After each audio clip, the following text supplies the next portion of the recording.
Bonjour à tous. Aujourd'hui, je ne vais pas vous parler d'un livre que j'ai lu. Il y a un livre que j'ai lu récemment dont j'ai écrit en fait le texte pour une prochaine vidéo, mais pour des raisons on va dire un peu techniques, sachant que j'ai plus le livre sous la main surtout, je ne peux pas en faire une vidéo pour l'instant, mais ça ne saurait tarder. Mais par contre, j'aimerais vous parler de quelque chose d'un peu particulier pour moi, très particulier, qui a pris une place importante dans ma vie ces 2 dernières années, c'est le chemin de Compostelle. Alors pourquoi le chemin de Compostelle? Pourquoi en ce moment? Bon, pourquoi j'en parle aujourd'hui? Parce que voilà, justement, je ne peux pas faire de vidéo sur un livre, donc je me suis dit parler de quelque chose qui pourrait nécessiter, on va pas se mentir, moins de montage. Et enfin, si ce n'est que je monte pas énormément déjà. Mais une vidéo facile à faire pour moi, et très clairement, c'était le chemin de Compostelle. Parce que c'est un sujet, je dirais pas que je maîtrise, parce que c'est pas le genre de sujet qu'on peut maîtriser, mais un sujet qui me tient à cœur, sur lequel je peux être très, comment dire, très prolixe. Donc c'était une vidéo un peu aisée à faire. Le chemin de Compostelle, c'est compliqué parce que je pourrais en parler une demi-heure et rien dire du tout. J'espère pas faire peut-être une vidéo d'une demi-heure, ça serait beaucoup pour une première fois. Je pense plutôt à un propos un peu préliminaire. Comment dire, un propos qui permettrait un peu de définir un peu ce que ça a été et ce que c'est pour moi le chemin de Compostelle. La première fois que je suis parti, c'était donc il y a 2 étés. Donc si je ne me trompe pas, ça devait être l'été 2019. C'était l'été 2019 et j'avais quitté un emploi du jour au lendemain. Quelques mois plus tôt, j'avais fait une formation entre temps, mais quelque chose de très court. Et je m'étais retrouvé face au besoin de faire quelque chose de constructif, d'occuper ma vie bien sûr. Mais je crois que il y avait aussi une idée de rupture et un besoin de quelque chose de nouveau dans ma vie.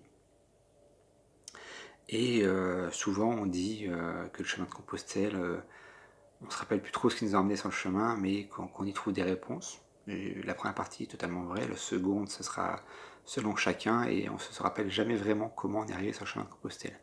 J'ai un ami qui m'en avait parlé auparavant, qu'il avait fait une fois ou deux auparavant, mais je pense que la vraie décision, c'était une expérience qui n'est pas des vacances, qui ne sont pas des vacances, enfin l'expérience n'est pas des vacances plutôt, euh, une expérience aussi, comment dire, d'un besoin de voyager entre guillemets, mais le mot est pas propre, de cheminer, c'est le terme qui est beaucoup plus exact d'ailleurs, de cheminer différemment.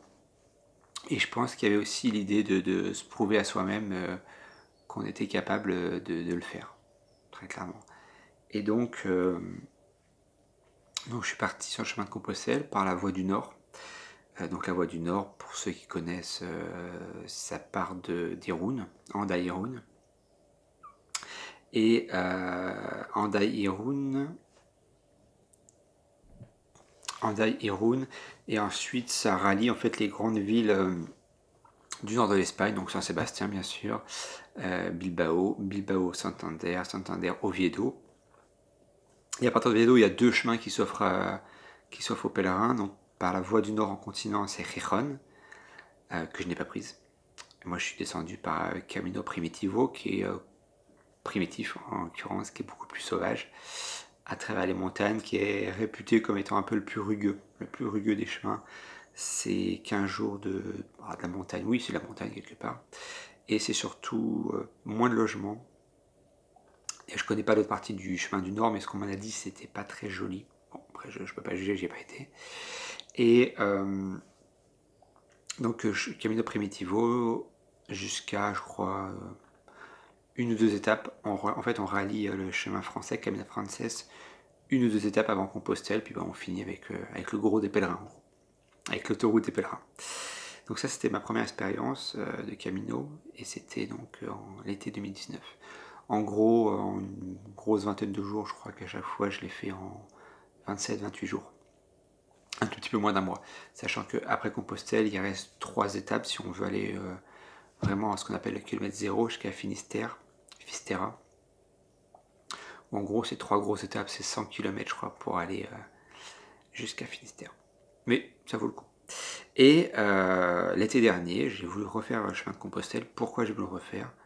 j'ai voulu le refaire pour peut-être me conforter dans l'idée que ça m'avait plu la première fois. La première fois, c'était très plaisant, avec des hauts et des bas, ça faut pas le nier, il faut accepter le chemin tel qu'il est. Il faut pas se dire que c'est, comment dire, un tourisme à la carte. Parfois on suit des routes, parfois on va même longer des autoroutes, peu importe, faut accepter le chemin tel qu'il est. Il y a des très bonnes rencontres humaines, avec tout ce que ça peut impliquer après. J'ai tendance à dire que le chemin de Compostelle, c'est à la fois beaucoup de joie et beaucoup de tristesse. Mais il faut l'accepter, c'est aussi des gens qui généralement nous marquent, qui nous aident à progresser. Bon, les anecdotes sur le chemin de Compostelle sont extrêmement nombreuses. Ça pourrait faire même l'objet d'une vidéo à part entière.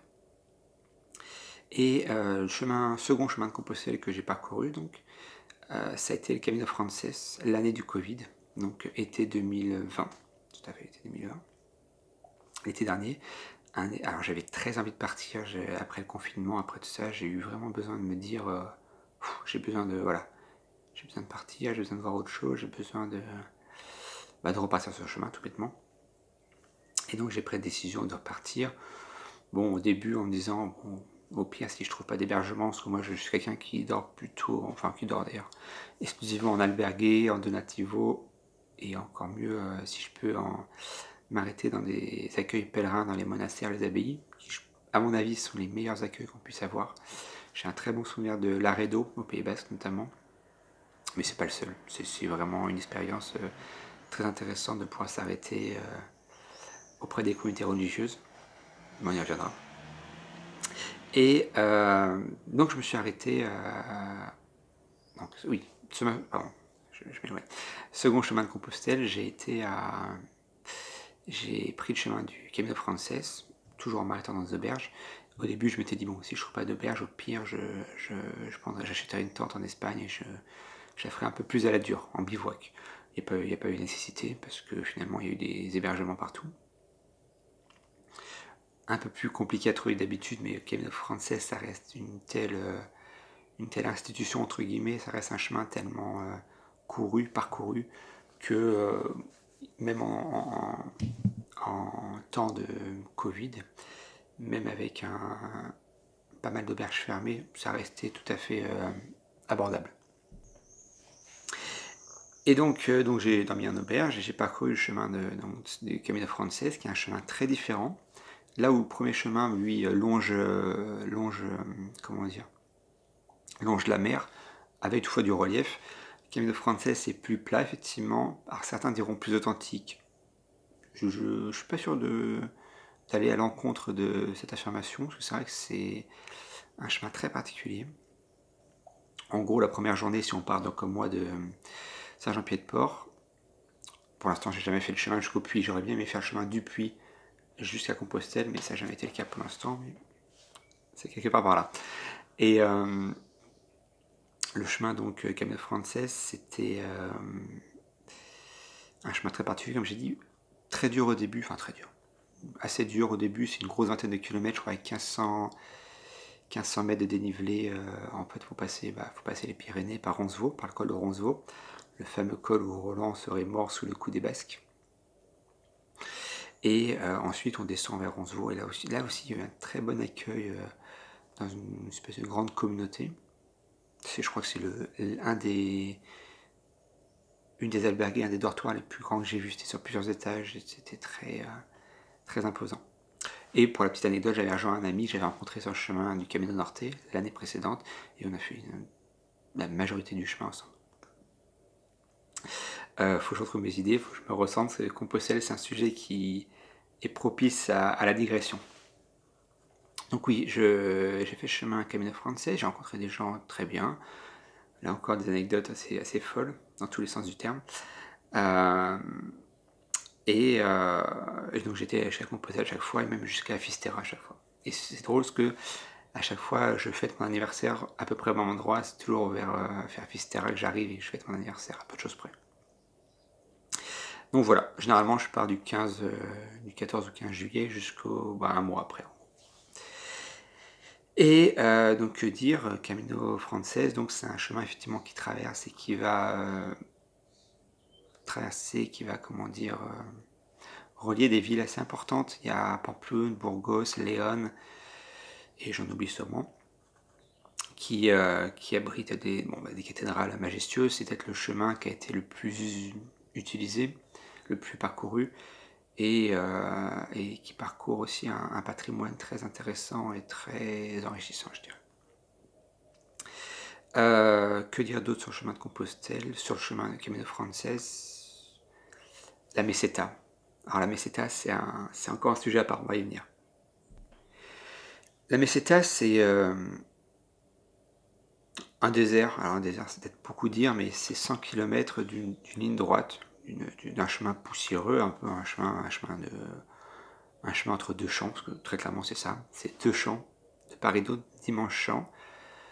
Un chemin assez plat avec parfois des grandes descentes, mais bon, pas plus que ça non plus.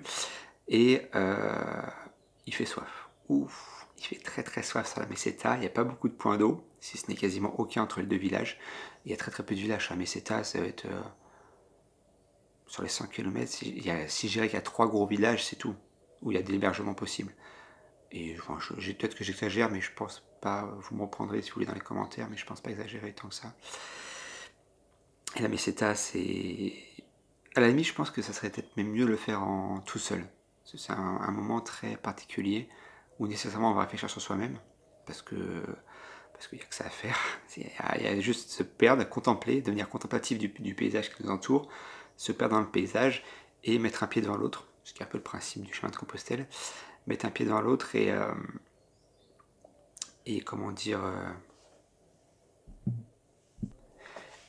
accepter l'introspection, parce que la meseta, ce qu'on appelle, donc la meseta c'est la petite table, si je ne me trompe pas, la mesa c'est la table, la meseta c'est la petite table.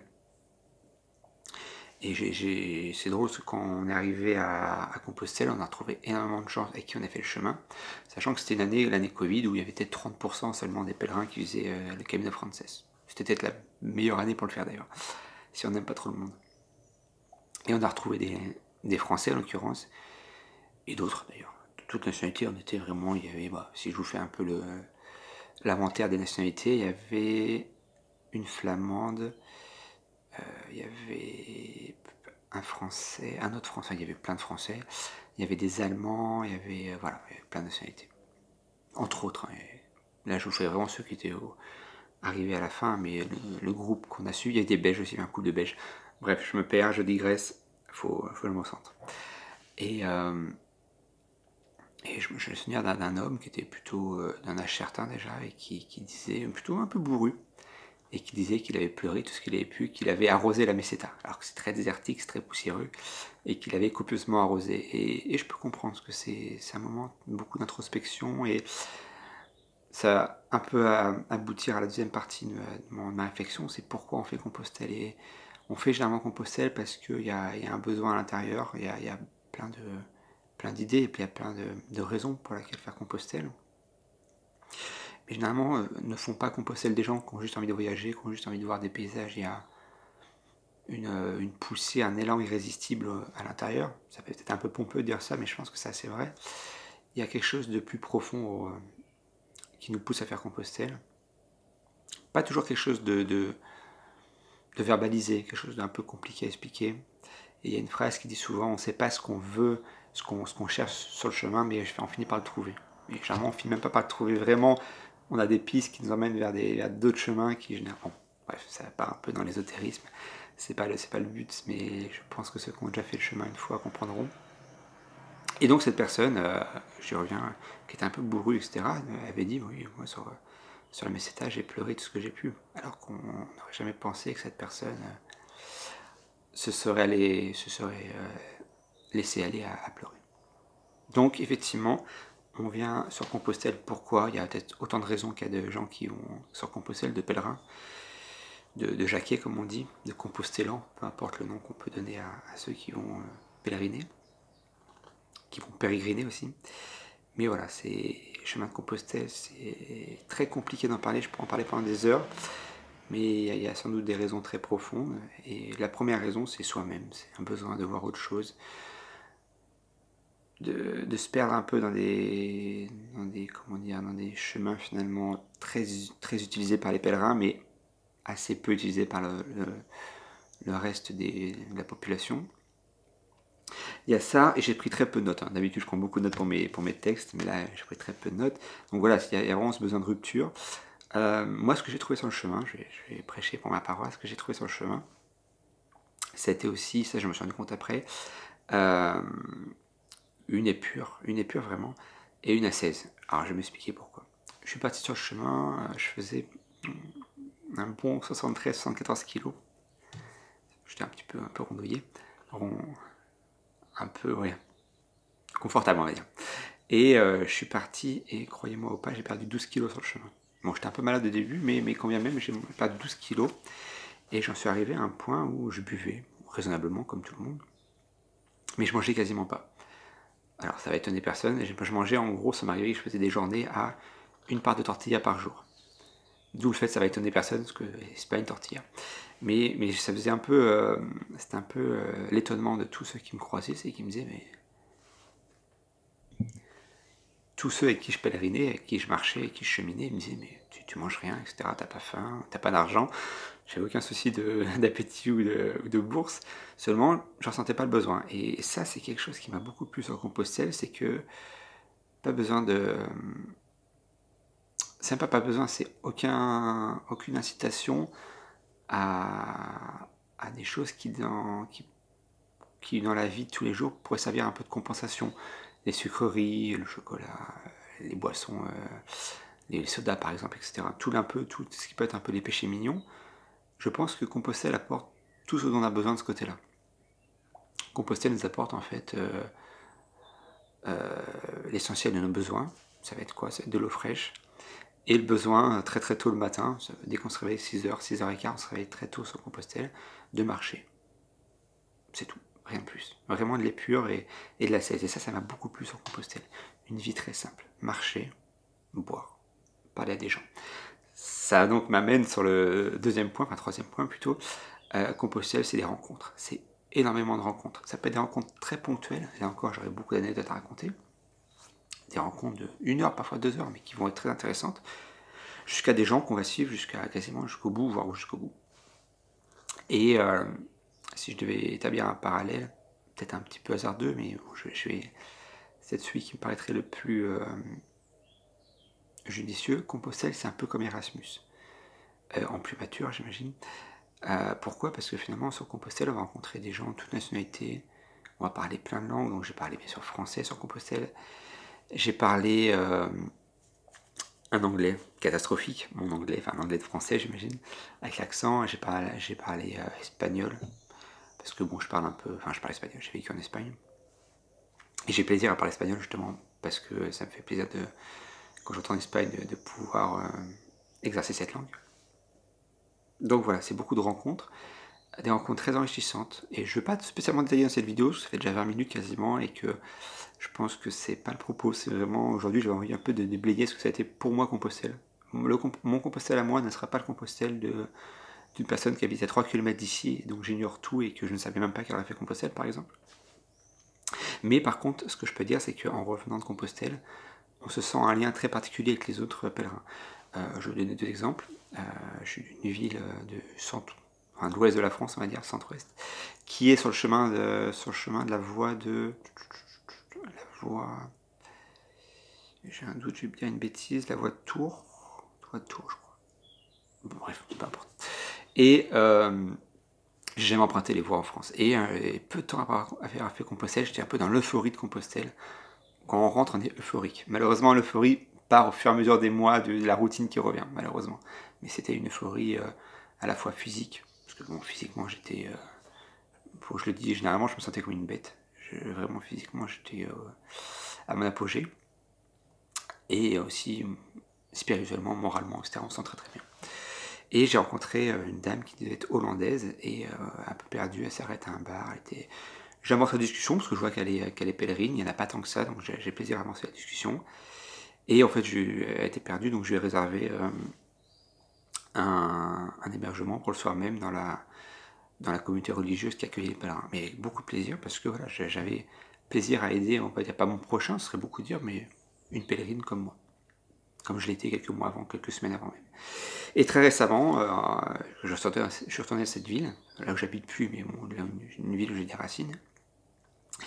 Et j'ai rencontré un joint pèlerin, comme ça. J'étais en voiture, je m'arrête à son niveau, il n'y a personne derrière. Et je lui adresse un buen camino, qui est un peu la phrase qu'on dit sur chemin de Compostelle pour souhaiter bon chemin. Et puis on discute un peu, c'était un monsieur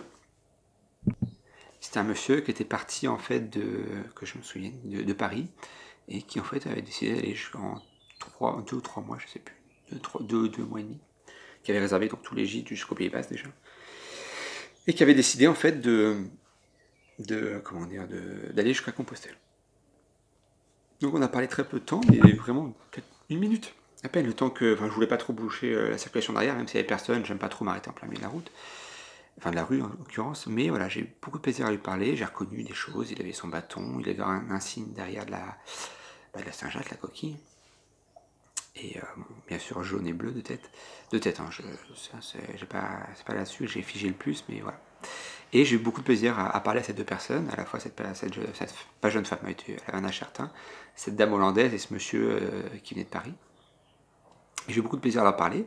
J'aurais peut-être pas eu d'affinité avec eux dans la vie de tous les jours, je ne peut-être pas abordé, mais le fait qu'on ait été compostellan à un moment où qu'on soit compostellan, ou jacquer, ou péregrinos, ou pèlerin, peu importe, fait que nécessairement on a une facilité à aller vers les gens. Et sur le chemin de Compostelle, si un jour vous faites le chemin de Compostelle, ou vous l'avez déjà fait, c'est très facile d'aborder les gens. S'ils veulent pas discuter plus que ça, ils vous feront comprendre. Ça, par contre, il faut respecter l'intimité de chacun.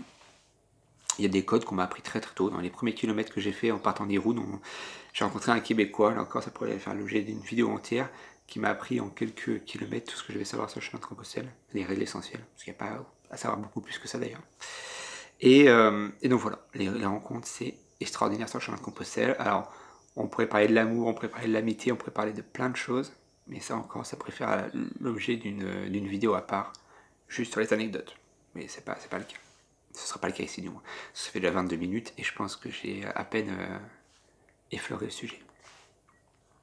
Et je vais finir sur la spiritualité, et ça, moi pour ma part, d'autres le font, moi je le ferai pas. Je ne peux pas soustraire la spiritualité à ce qu'a été le chemin de Compostelle. Parce que le chemin de Compostelle, c'est aussi un chemin personnel. C'est un chemin qui. On jette nos pas sur les pas de centaines, peut-être même de millions d'autres pèlerins qui l'ont fait par le passé. Alors j'ai lu depuis un livre sur le chemin de Compostelle au Moyen-Âge notamment, qui était en fait un livre issu d'une thèse d'une dame qui a fait le chemin. Et qui a fait le chemin à une époque où pas grand monde le faisait. J'ai rencontré très peu de gens qui ont fait le chemin dans les années 90. 2 personnes seulement. 2 personnes. Donc une personne sur le chemin et une totalement de manière fortuite à l'extérieur dans le milieu professionnel. 3, mais la troisième personne, je ne l'ai pas vraiment connue. Je l'ai connue sans savoir qu'elle avait fait le chemin. Et c'est une époque où personne ne faisait le chemin, c'était très peu balisé, il y avait très peu d'indications. En vrai. Donc la spiritualité, oui, je pense qu'il y a la spiritualité parce qu'on suit un chemin qui est totalement inédit, d'un point A à un point B.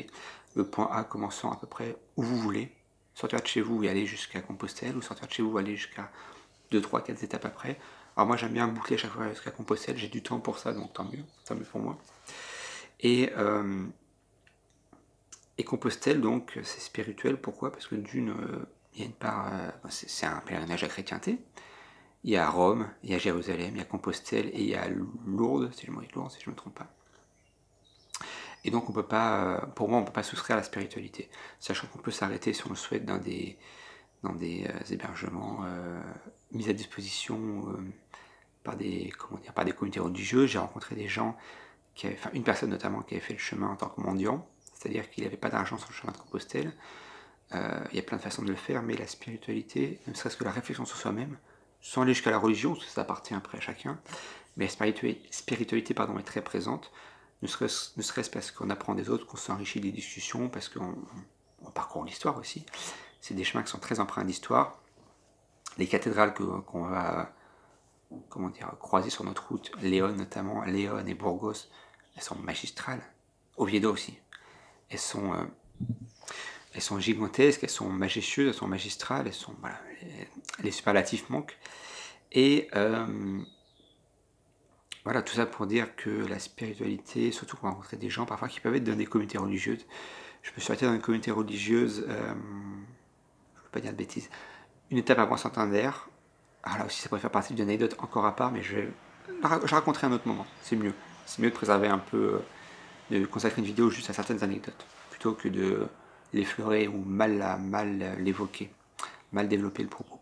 Et je m'étais arrêté dans cette communauté religieuse avec un vieux prêtre que j'avais réveillé en pleine nuit, mais à culpa, je m'excuse. Ça aussi c'est une anecdote, mais bon, assez drôle. Et c'est quelqu'un voilà, qui avait un vécu assez formidable et qui, je trouve que c'est un peu cette communauté qu'il avait créée et concourait au fait que les gens s'ouvraient, les pèlerins s'ouvraient les uns aux autres, qu'il y avait beaucoup de discussions, etc.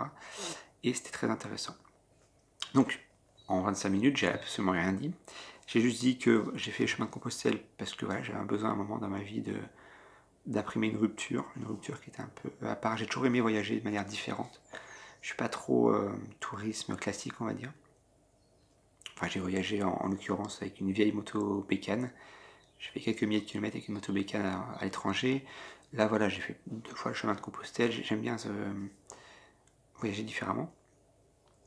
Donc les purs, le fait que physiquement ça vous change, ça c'est sûr. Et encore, je pourrais aussi évoquer plus avant ce sujet, les rencontres. Très clairement, des rencontres avec des gens de tous les pays, ça j'aime bien, de tout horizon, etc. Et enfin, une spiritualité que moi personnellement, ça reste très personnel, je ne pourrais pas soustraire à ce qu'a été le chemin. Et le chemin n'aurait pas été ce qu'il est s'il n'y avait pas eu toutes ces choses que j'ai cherchées, peut-être sans le savoir, et surtout que j'ai rencontrées sur le chemin. Et ça, c'est quelque part, je suis reconnaissant au chemin de m'avoir offert ça.